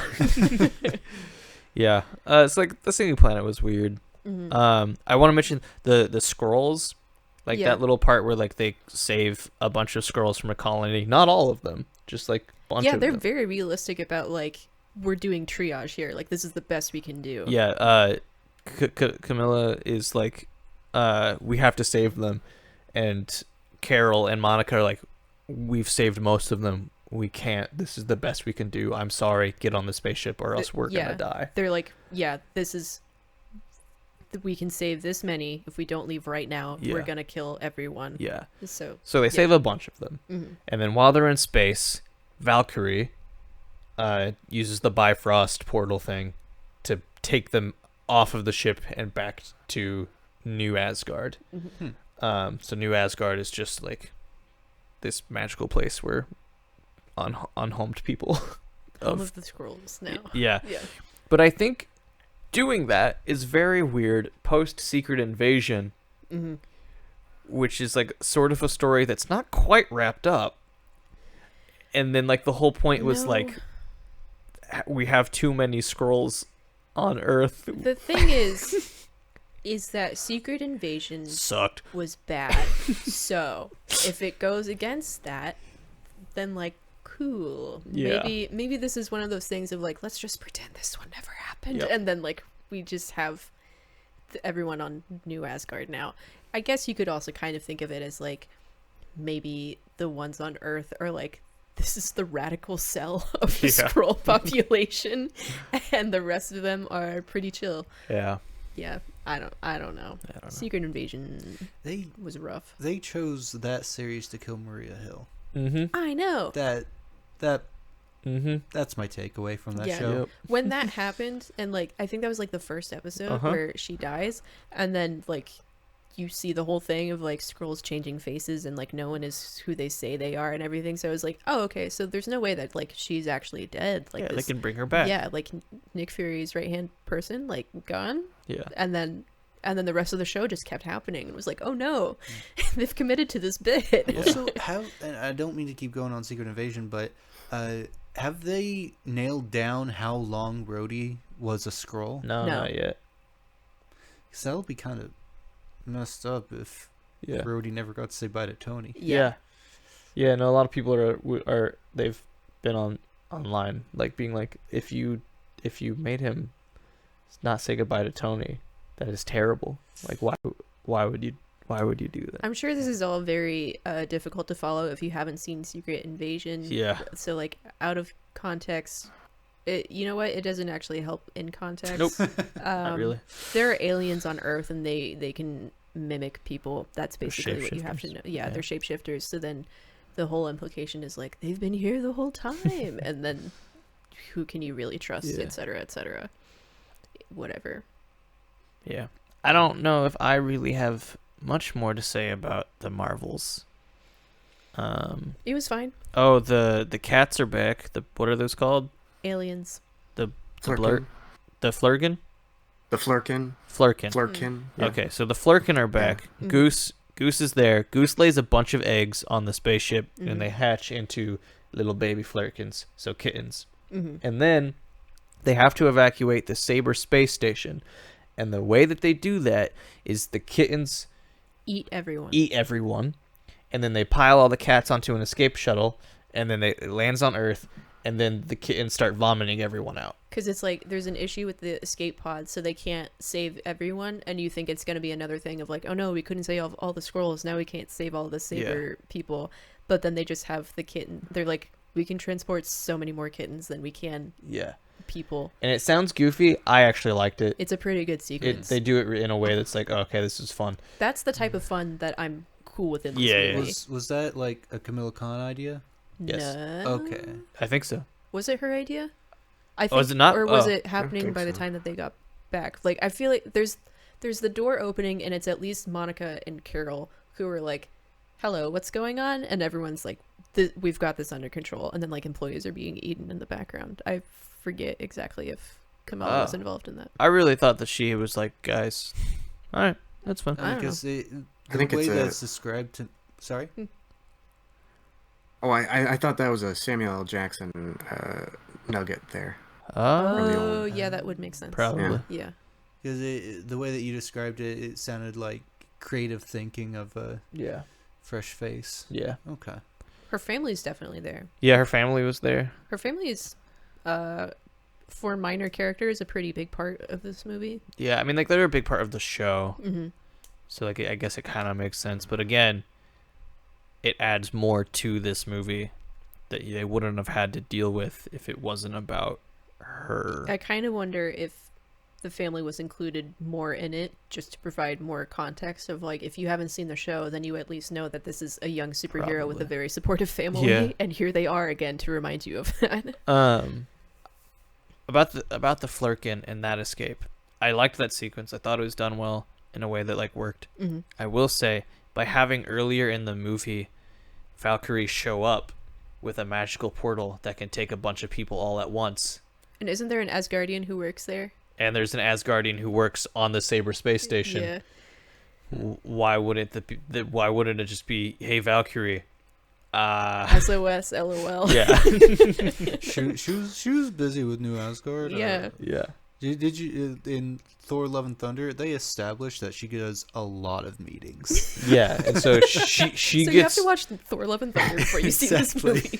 So she gets one portal per movie. Yeah. That's what she has in her calendar. She's booked. Yeah.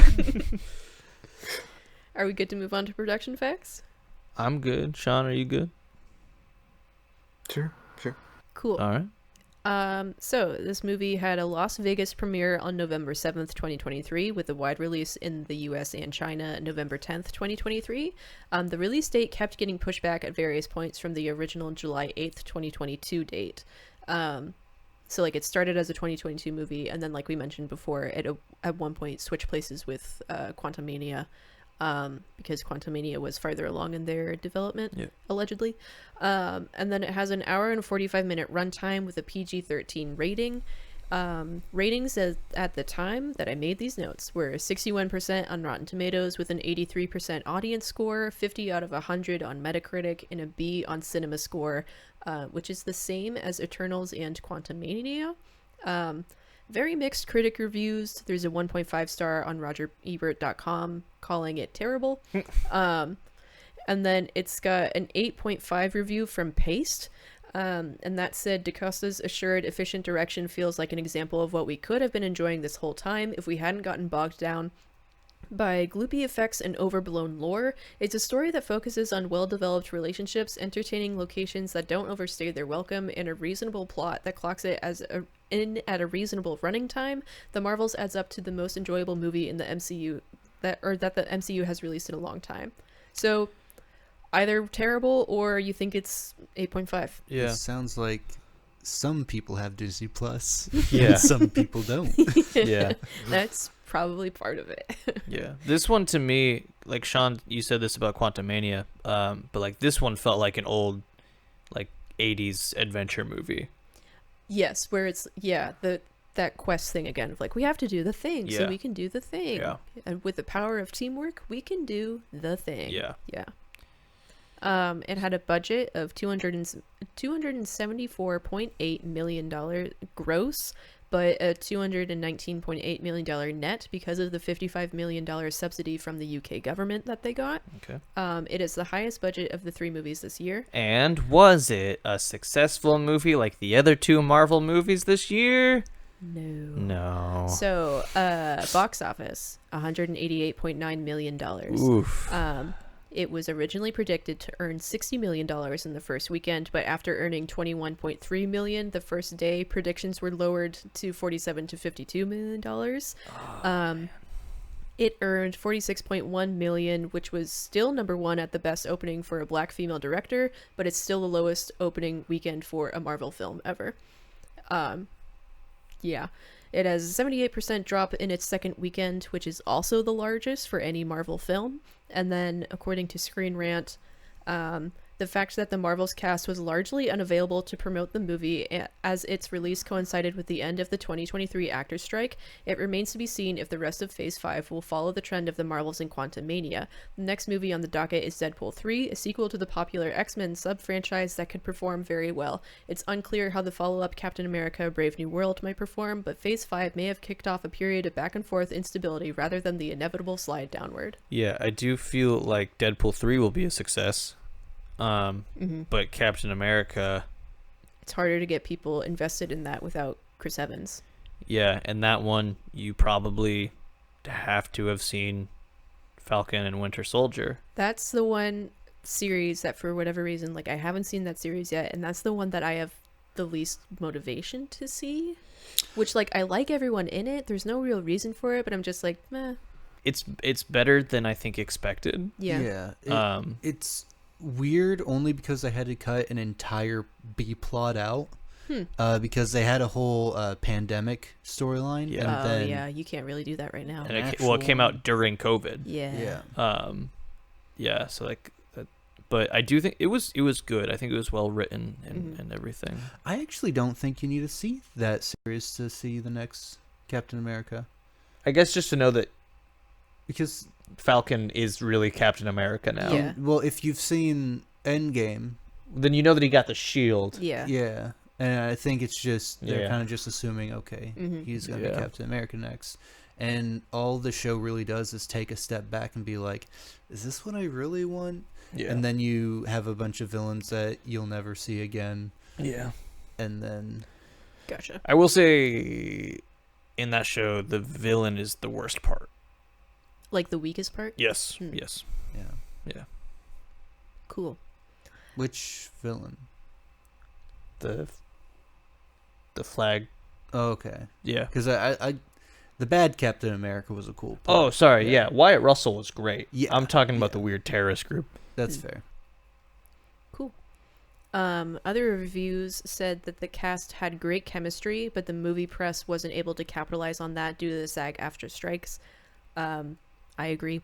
Yeah, I'm the sure. stuff that I'm I've sure seen. if there had been more interviews and stuff available with 3 of them, that it probably. You could promote that easier. Yeah.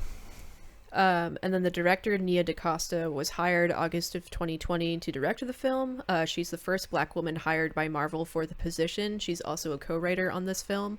Olivia Wilde and Jamie Babbitt were also considered for directing. And then DaCosta's original pitch for the movie included Adam Warlock and time travel, but that, of course, conflicted with Guardians of the Galaxy and Loki Season 2. It seems like in the pitches, like when they meet with directors to talk about like what their vision is for the story, then they're kind of like, okay, here's your base material, and then let us know what you think about this, which I think is it's more collaborative than I expected it to be, just because Marvel is such a giant that I thought they would be more like, here are the beats that you have to hit in your movie. Yeah. They used to be that way. Yeah. And that's when people all agreed that Marvel was good. So I as a There are pros and director cons. I as a director would love to be able to tell the story I want. But I do think if they're going for the connected thing, then there needs to be more structure. Do you know when that changed? Taika Waititi, or I mean, before that? kind of Taika Waititi was like the first like have fun with it. That change feels more like, let's inject some life into this, than like, here's my personal original take on this franchise. Yeah, maybe a little bit James Gunn, I guess. I don't know. Yeah. My next point we don't really need to get into, but sometimes people are gross.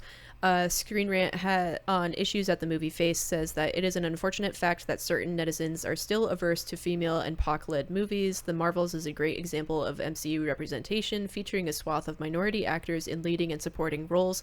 A cursory glance at the comments section of most of the movie's marketing material is a harrowing reminder that distaste for such a state of affairs is still very much alive. Captain Marvel was one of the most notorious victims of review bombing, and as a result of its lead and attempts at representation in an MCU movie, still Captain Marvel's opening weekend grossed more than triple that of the Marvels, indicating a wider array of issues. So like the reviews for this movie are okay, but so like it's obviously not the same case as the Captain Marvel movie of like people are specifically targeting this because of Brie Larson being alive. Which I just don't get, because Brie Larson is like the perfect casting. Oh yeah. I really can't think of another person. I think the casting in this movie is like one of the strongest aspects of it. Like the earlier point said of like they have great chemistry together. Like that one guy that I keep mentioning that I asked his opinions on, and he's like, love these young women. I love what they're doing. Like even if you have no context for this franchise, and like they're all good characters that are entertaining. So we've talked about Secret Invasion. It's considered to be a Captain Marvel follow-up. I mean, that makes sense because the Skrulls were a big part of the Captain Marvel movie. It was originally expected and or reported to be a tie-in to the movie, but the Marvels mostly ignores the show because, again, it was bad. That's really all Yeah. So there was some speculation that the Marvels was supposed to take place before Secret Invasion due to its original 2022 release date. So timelines get confusing there if that's true. Nick Fury showing up in the Marvels trailer was also considered a spoiler for Secret Invasion because, like, I guess it's up in the air a little bit. Of whether he was going to die or not? Yeah. They're not going to kill Samuel L. Jackson. Some people were like, it's a spoiler that he's there. No, he's going to do those movies until he himself dies. Yeah. Yeah. And then Loki may have also impacted opinions on the Marvels by setting the bar too high with the season finale available the day before this movie came out. Which, like, that's some people's opinions on this. I doesn't affect my opinion. It's a completely different thing. It also feels like a weird thing to be like, this movie was bad because this one was too good. Yeah. Like, Yeah. But I think people have trouble seeing that of just like something that was so good. Why can't they all be good? If they're not all that good, then that means it's bad. Yeah. But like, it's just not. It's just like, no, it's just not like a perfect movie. It's still a good movie. Yeah. Also, Loki season 2 wasn't anything too crazy. I like it a lot more than season 1. I wasn't a huge fan of season 1 purely because of the dialogue. Yeah. Fair. I didn't. Sean gave you a little look, Bryce. So I think he disagrees with you. He kind of shifted it. You've stepped on my toes. You know? Oh no. I gotta adjust myself here. Not with those shoes. No, if I had to rate both Loki seasons, they would both be solid 4s. I believe it. Yeah. And the second one was a very strong finale for me. I mean, okay. I do think, and I said this before, I think Loki is probably some of the strongest MCU content that they have made. Yeah, I really liked it. Yeah. I just now I'm kind of backtracking. I liked it, but it wasn't something where I was like, I have to watch this as soon as it comes out. I was like, I'll get to it whenever I get to it. That's fair. I think I can see like the hype for it wasn't as high as just like other stuff, and I think it also like plays into like the burnout feeling of superheroes. Yeah. But in terms of quality, like it's probably the best written, the best like cinematography. Oh, the cinematography is like amazing. it's just like everything about it is just like, oh, this is they put so much thought into this. Yeah. Yeah. And I did really like the ending Yeah. where he forms Yggdrasil. Yeah, yeah. I thought that was very clever. Yeah. I'm just, I don't know where I kind of hope they end Loki. I think I thought that was it. that was kind of it. Is it? Tom Hiddleston sort of said like his journey was over as Loki.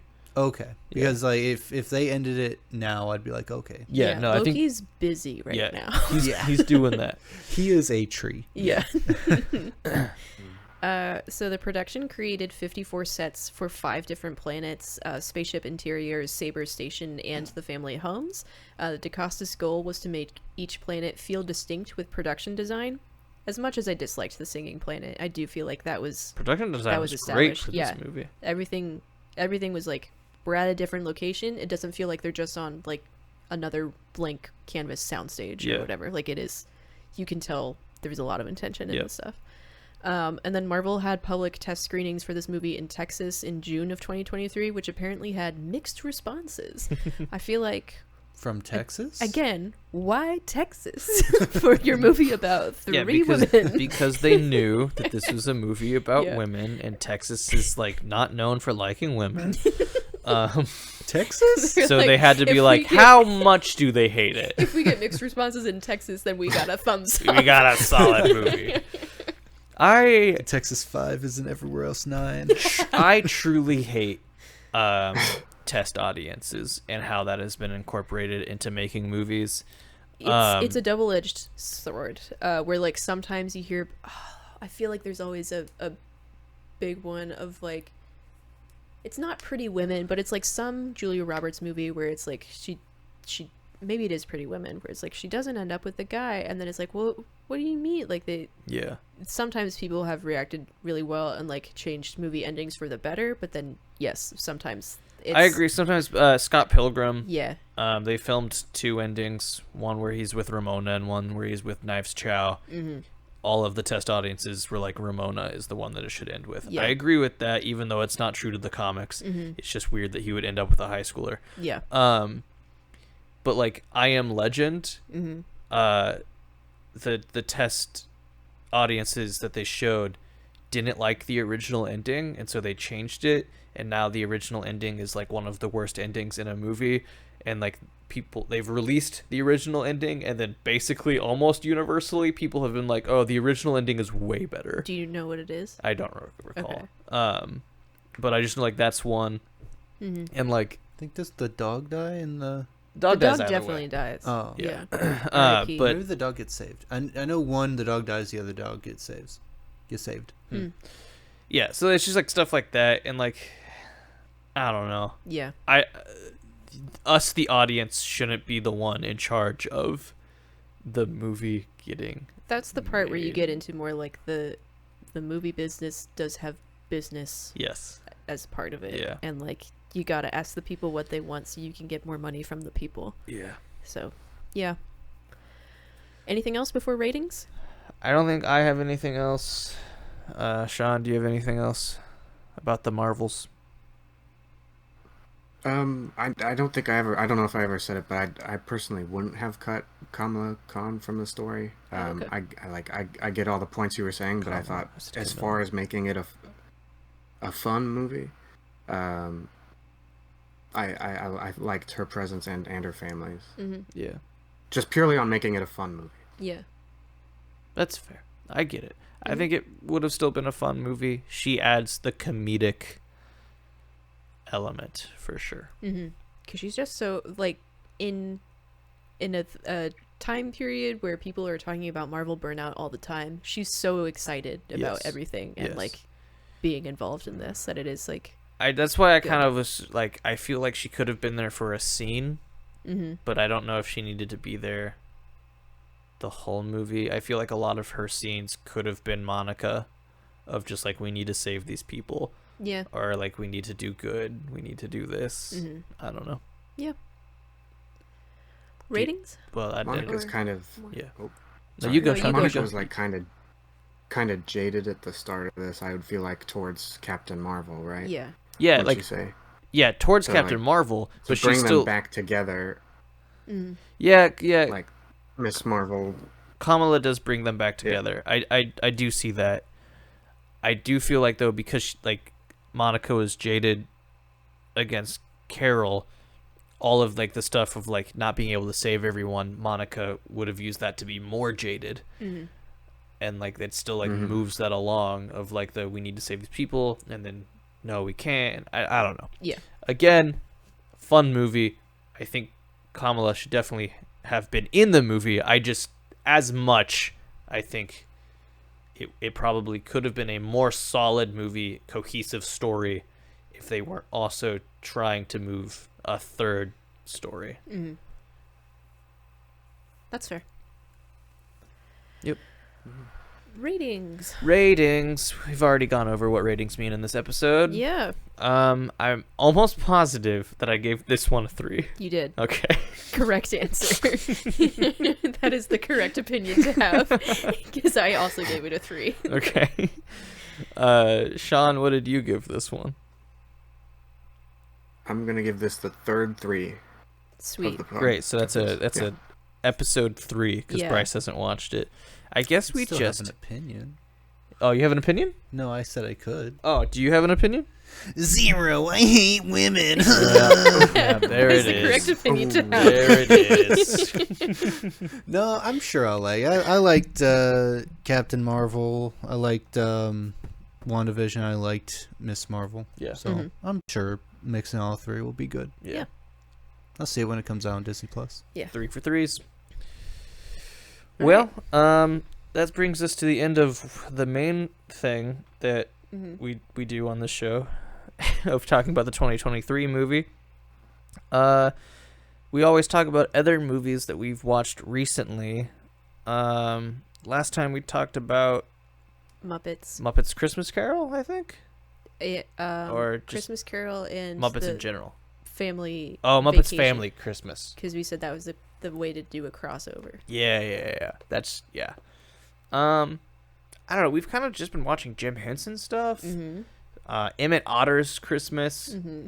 Emmett Otter's Jug Band Christmas. If you Yeah. haven't seen that one, definitely take a watch for that one. That one was really good. Emmett Yeah. Otter? Emmett Otter. Is there an otter in it? Mm-hmm. Yes. His name Ooh. is Emmett.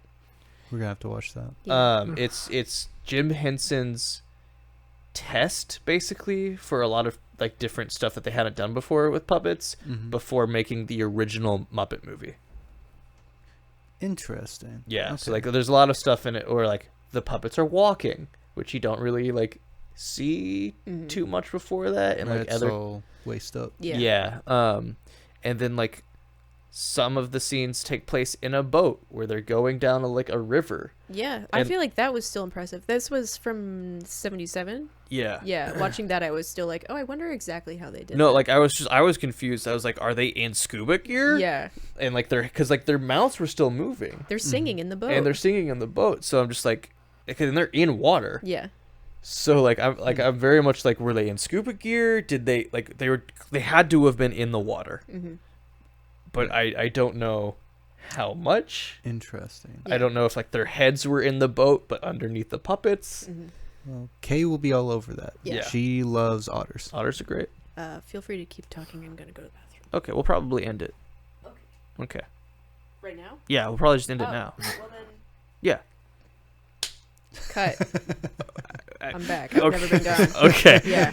Yeah, so Leave it in. our Yeah. suggestion is Emmett Otter's Jug Band Christmas. Jug Band Christmas. Good. Thanks to everyone for watching. We appreciate it. Thank you, Sean, for being a part of this episode Mm-hmm. and the first part of this episode. He's got a gauntlet.